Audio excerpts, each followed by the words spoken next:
Penurunan daya beli masyarakat di awal tahun 2025 berdampak pada konsumsi rumah tangga yang merupakan penggerak roda perekonomian.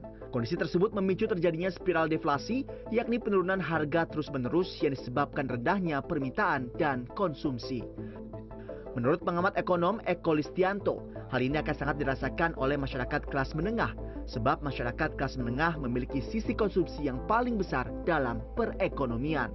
Juga menurun dan itu kemudian berimplikasi ya kepada potensi keuntungan mereka ya di tahun ini begitu. Hal lainnya juga nilai tukar rupiah kecenderungannya juga melemah ya. Terus satu lagi yang ini juga sangat berkaitan dengan ekonomi Indonesia, yaitu adalah melambatnya atau menurunnya harga komoditas ya, yang ini sudah terefleksikan dari harga komoditas global yang bergerak melambat. Itu juga menggambarkan bahwa permintaan masyarakat secara global ya itu turun, dan ya, implikasinya juga ke Indonesia ya. Saya rasa itu sih penyebab-penyebab utama dari penurunan daya beli saat ini begitu. Tapi kelas menengah bawah itu ya lebih menderita begitu, karena terutama yang kelas menengah sebetulnya malahan gitu ya, karena insentif buat mereka itu sangat sedikit ya.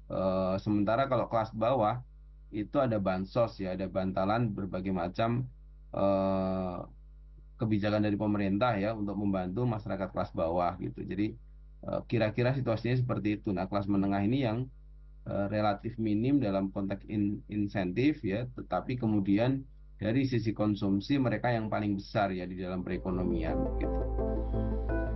Sebagai solusi, Eko berpendapat bahwa berhemat menjadi salah satu jalan keluar yang bisa dilakukan masyarakat, meski akan menurunkan tingkat perekonomian negara.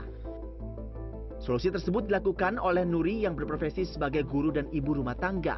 Menurutnya, penghematan dalam kebutuhan pangan merupakan hal yang sulit dilakukan, sebab akan berdampak pada kecukupan gizi harian.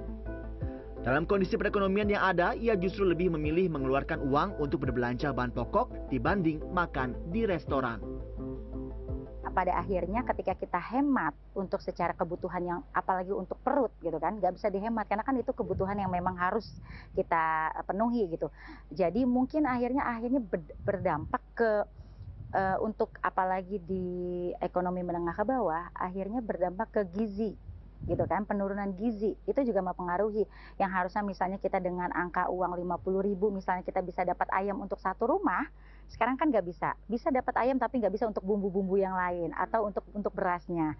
Nah akhirnya dari uang 50.000 itu kita putar supaya gimana caranya satu rumah ini bisa makan, yang akhirnya menurunkan gizi. Bisa jadi akhirnya yang harus dapat ayam jadi hanya tahu tempe. Karena kenaikan pajak gitu kan, mungkin dari pajak yang harusnya kita bayar di restoran misalnya, yang harusnya bisa 30.000 itu kan harusnya bisa dapat beras 3 liter, 2 liter gitu kan. Jadi mikir lagi kan, daripada harus bayar pajak semahal itu, mendingan makan di rumah, masak di rumah gitu. Akhirnya ya mempengaruhi gerak kita juga di luar.